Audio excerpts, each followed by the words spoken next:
Well, thank you very much, Dr. Ficker. My name is Dr. Brian Moseley. As Dr. Ficker mentioned, I'm one of the new epilepsy staff at the University of Cincinnati. I've been here for approximately a year and a half.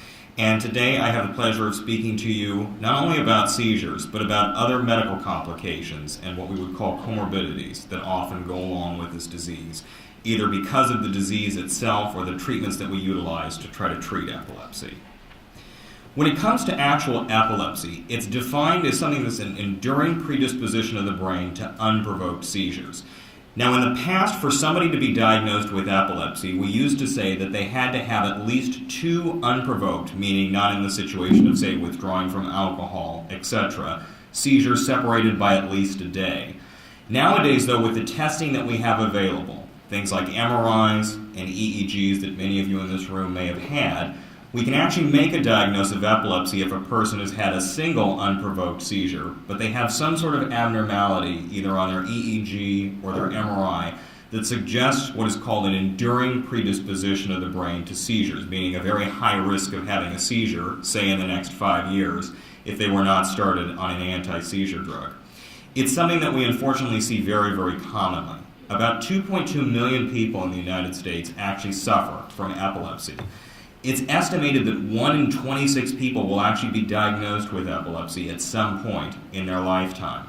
And about 150,000 new cases are diagnosed with epilepsy each year in this country.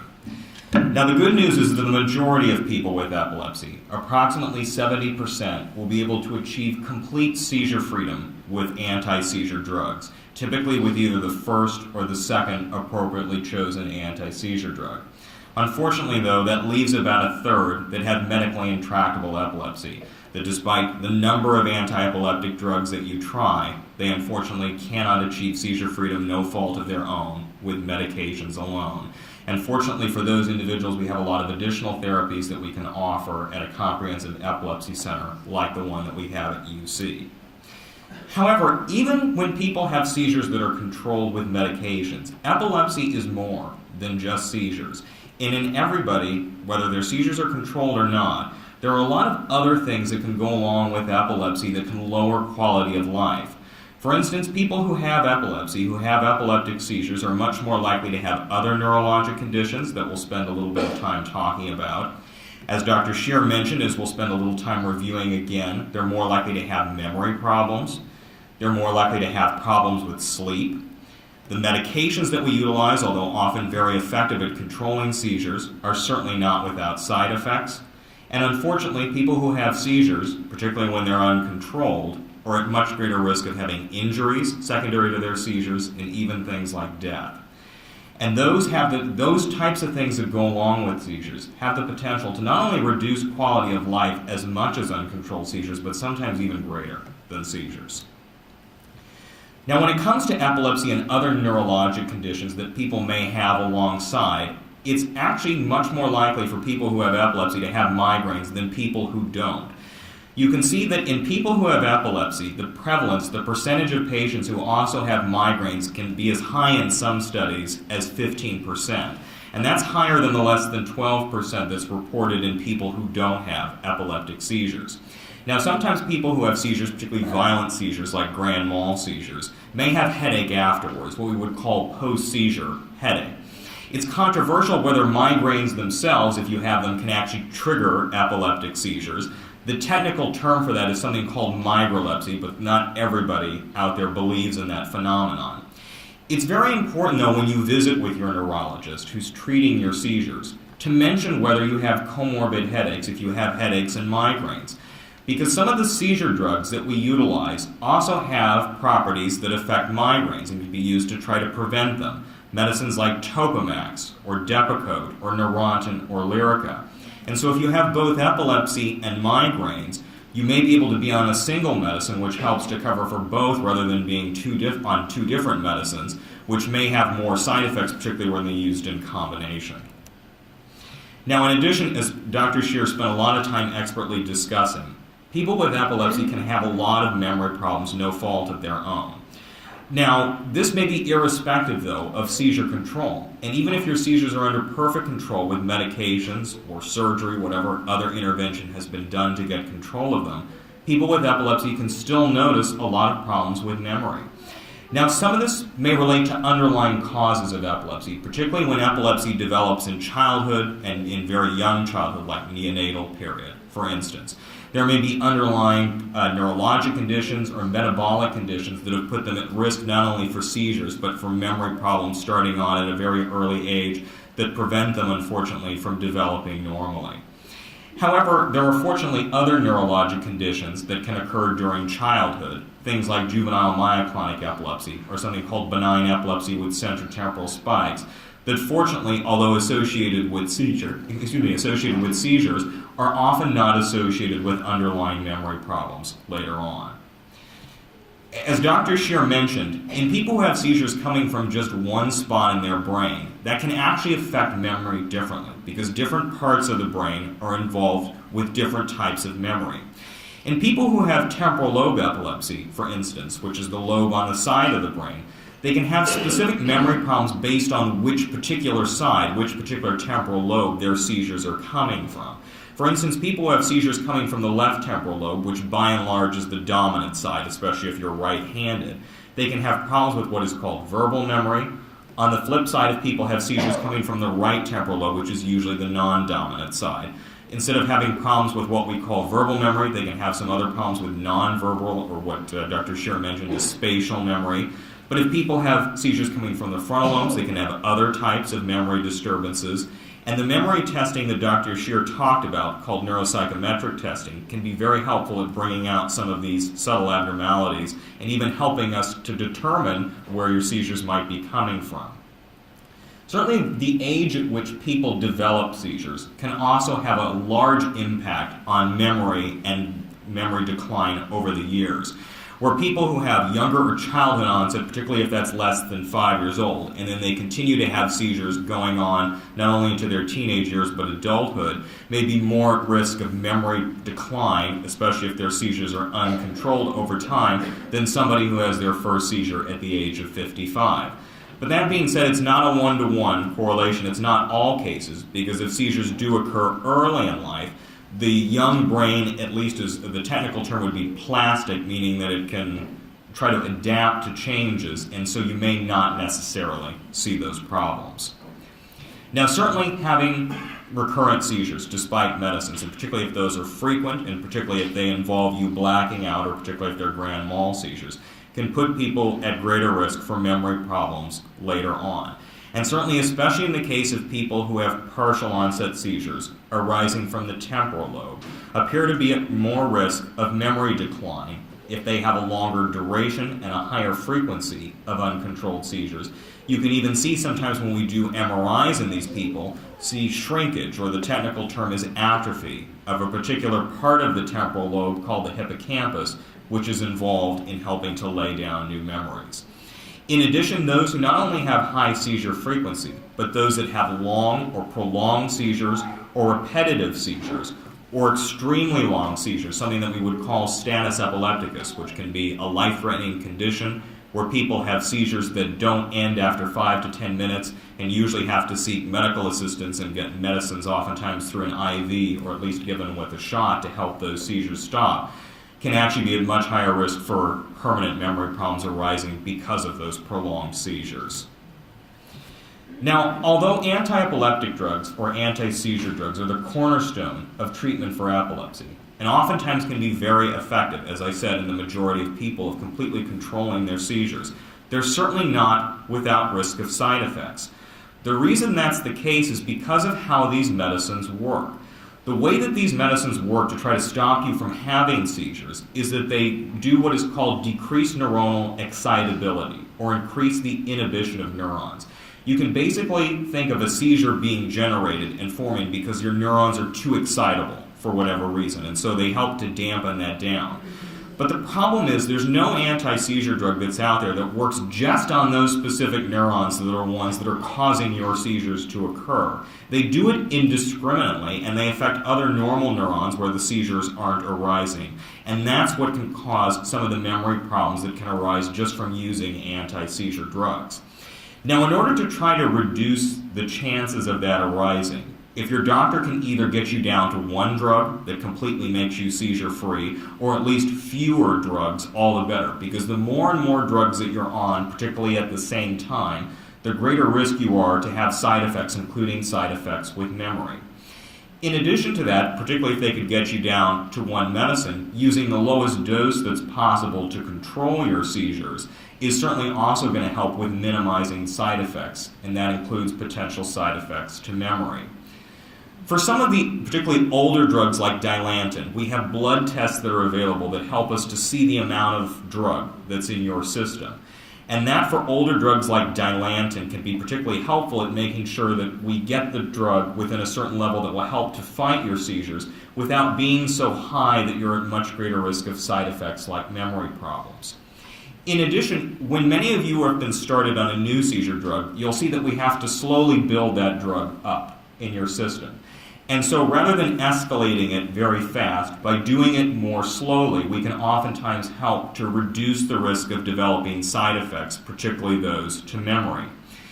In addition, some of the newer anti-seizure drugs, but that would also include drugs like Lamictal and Keppra that now have generic formulation, may be less sedating, meaning less likely to make you tired, and less likely to have problems with memory than some of the older seizure drugs like Tegretol, like Dilantin, and like Depakote. Conversely, though, that isn't to say that seizure drugs necessarily worsen memory, because if you take somebody who's having frequent seizures and is having memory problems because of that, and you put them on an anti-seizure drug that gets control of their seizures, people may, on the flip side, actually notice improvements in their memory just because now their seizures are finally under control. One thing that I want to spend a bit of time on is epilepsy and sleep. People who have epilepsy are much more likely than people who do not to have problems with their sleep. When it comes to reports that have looked at sleep concerns, up to almost a third, 30% of people with epilepsy have reported problems with sleep, and that contrasts to only about 10% of people who don't have epilepsy. And there's a variety of problems with sleep that people with epilepsy can report that include things like being able to stay asleep, what we would call sleep maintenance, being able to actually go to sleep in the first place, what we would call sleep onset insomnia, having excess sleepiness during the daytime, having symptoms consistent with sleep apnea, and having other symptoms that can disturb sleep, such as restless leg syndrome. All of those are reported at much greater frequencies in people who have epileptic seizures than people who do not. One particular problem with sleep that I want to spend a special time focusing on is obstructive sleep apnea. So obstructive sleep apnea is a phenomenon that some of you in this room may experience or have loved ones that experience it, where actually while you're asleep you have a temporary cessation or stop of breathing. The way that it manifests itself is that you will see, if your bed partner is next to you, will often hear the patient snore, and sometimes snore quite loudly, and will also sometimes have these gasps that occur during sleep. And what unfortunately is happening when people have that, even unbeknownst to them, is that when you have those brief periods where you stop breathing and then you have the gasping, you actually temporarily wake up during that. You may not remember it the next day, but you actually temporarily for a second wake up. And that disrupts your sleep architecture. You don't get to go through all the stages of sleep. And so therefore you're not getting good quality sleep, and you may feel very tired the next day. Unfortunately, people who have epilepsy are more likely to suffer from this phenomenon than people who don't. You can see that the rates range from anywhere to 15 to up to a third of adults who have medically intractable partial onset seizures versus less than 5% of people who don't have seizures. In addition, it's important for your doctor who's treating your seizures to know if you have obstructive sleep apnea, because some of the treatments that we utilize for seizures can potentially make your obstructive sleep apnea worse. For instance, certain anti-epileptic drugs that are benzodiazepines, for example, if any of you are on Klonopin, for instance, may actually worsen obstructive sleep apnea because it dampens people's breathing. In addition, for those of you who have intractable seizures who may have a vagus nerve stimulator in place, particular settings on the vagus nerve stimulator, particularly if you're on higher settings, can sometimes also worsen sleep apnea, and actually when the device goes off when you're asleep can actually cause you to have those temporary time periods where you have the obstruction. On the flip side too, if you have untreated obstructive sleep apnea, because you're getting poor quality sleep, and that is really, in a way, making you sleep deprived. That doesn't cause seizures in and of itself, but if you have somebody who's already predisposed to seizures because they have epilepsy, it may increase your risk of having breakthrough seizures or having more frequent seizures. And so if you take somebody who has untreated obstructive sleep apnea and seizures, and you just treat their obstructive sleep apnea with something called CPAP, or continuous positive airway pressure, where it actually is a mask, or now they have versions that sit over people's noses, which helps with tolerability, that actually push air in during these periods where you have the temporary cessation of breathing. It can actually help to reduce seizures. And in studies that have looked at that in people who had untreated obstructive sleep apnea who were then treated, they actually noted significant reductions in the frequency of their seizures, over a 50% reduction, than in people who had sleep apnea that was not treated. Now, certainly, in addition to the memory effects of anti-seizure drugs can have other types of side effects. That's particularly the case when more than one seizure drug has to be utilized at the same time. In addition to memory problems, as many of you may have experienced, seizure drugs, particularly when you're on more than one, can cause you to feel tired or sedated. Certain seizure drugs may also cause changes in mood. Some of them may make you feel off balance or dizzy, particularly when you're first getting started on them or if the dose is raised. With certain ones, particularly Lamictal, especially when you're first being started on it, there's a risk of rash that you need to be on the lookout for, that if you didn't alert your doctor immediately, could potentially pose a pretty serious side effect. In addition to that, you always need to make not only your doctor but your pharmacist aware of other medicines that you're on. Because some of the seizure drugs, particularly older seizure drugs, have a lot of interactions with other medicines. For instance, if you're a young woman and you're on an oral contraceptive, you need to make your neurologist aware of that. Because some of the older seizure drugs, like Tegretol, Dilantin, phenobarbital, but even things like Topamax and Trileptal, can potentially interact with your oral contraceptive, cause the oral contraceptive to get cleared from your system faster, and make you at higher risk of getting pregnant accidentally than you originally thought. And so in those cases, you'd likely either need to switch your anti-seizure drug if you really want to remain on that oral contraceptive, or use some other form of birth control. In addition, on the flip side, one of the seizure drugs, Lamictal, can actually have its levels reduced when a woman is on an oral contraceptive. And so in that case, it could put you at greater risk of a breakthrough seizure. And if you want to be on an oral contraceptive, either a different anti-seizure drug or at least higher doses of Lamictal may need to be utilized to make sure that you don't have a breakthrough seizure. In addition, when people are put on more and more seizure drugs, we're talking about somebody who's on 3 at the same time, or 4 on the same time, or 5 at the same time, that certainly greatly increases the risk of tiredness, drowsiness, and falling asleep. And there are some people who have what we call a nocturnal predominance to their seizures, meaning that they're much more likely to happen when they're asleep than when they're awake. And so sometimes when we're just adding medicine upon adding medicine upon adding medicine, especially if your seizures occur more when you're drowsy and asleep, we may actually increase your seizure frequency by accident. And so sometimes more is not better, and that's something you need to let your doctor be aware of. In addition, particularly when using older seizure drugs, something we're now learning more about is that some of the older seizure drugs are not the greatest when it comes to your bones. In people who have epilepsy, they have a much higher risk of fractures or broken bone. But only about a third of those are secondary to seizures like grand mal seizures that would cause you to fall and then have a setup for broken bones.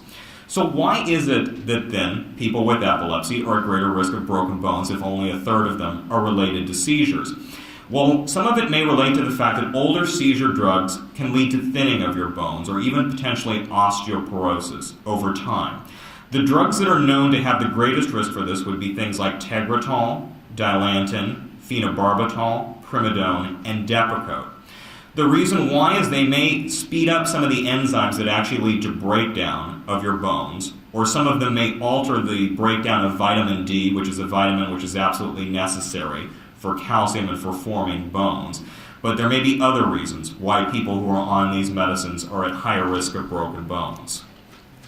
Certainly, if you're an older individual and you're using one of those seizure drugs, and you need to stay on it because it's what's been effective for your seizures, what I would recommend at least is that you consider taking a vitamin D supplement, the dose would be anywhere from 2,000 to 4,000 what we call international units per day, and a lot of that you can buy over the counter.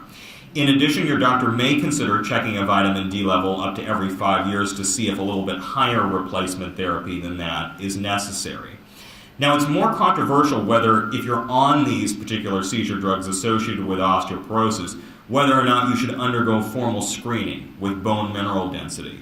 Because the test itself, although generally well tolerated, does involve a little bit of exposure to radiation, and there's not robust evidence out there that if you're on one of these drugs and you develop osteoporosis, that treatment with prescription drugs, what are called bisphosphonates for treatment of that, actually help to improve your bone mineral density or not.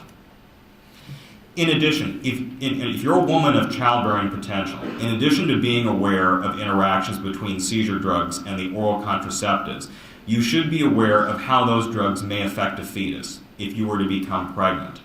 All seizure drugs, there are no exceptions, increase the risk of what we call major congenital malformations if you were to become pregnant, things like cleft lip, cleft palate, but also things like spina bifida. However, that's certainly less than the risk of having uncontrolled seizures to a fetus in your womb, and that's particularly the case if your uncontrolled seizures would be generalized tonic-clonic seizures. For all seizure drugs, the rates of major congenital malformations are usually around the range of 2 to 4%.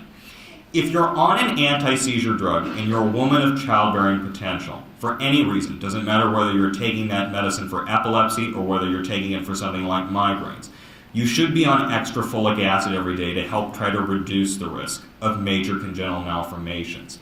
The recommendation is that you be on at least an additional 0.4 milligrams of folic acid a day, and in my practice I'll actually prescribe at least 1 milligrams, if not up to 4 milligrams, if people are on more than one drug or on drugs that have a higher risk of major congenital malformations. However, if you're a woman of childbearing potential, there are two medicines in particular that I want to draw your attention to that have much higher rates of major congenital malformations than the other seizure drugs. Those drugs are Topamax and Depakote. Depakote in particular is something where we're learning a lot more as time has gone on about a pretty high risk of major congenital malformations. Even when Depakote is used by itself in pregnancy, the risk of major congenital malformations is around 6 to 7%, so higher than the 2 to 4 for most of the other anti-seizure drugs. That's even higher if you have to use Depakote along with other seizure drugs to try to achieve seizure freedom. In addition, we're now learning that babies that were exposed to Depakote in the womb are much more likely to have reduced IQ when they're tested later on, and even to develop autistic spectrum disorders. And so if you're a woman of childbearing potential and you're on Depakote, certainly it would still, if that's the only medicine that ever controlled your seizure, it would still be much safer for your fetus to be exposed to that drug than to be exposed to a breakthrough grand mal seizure.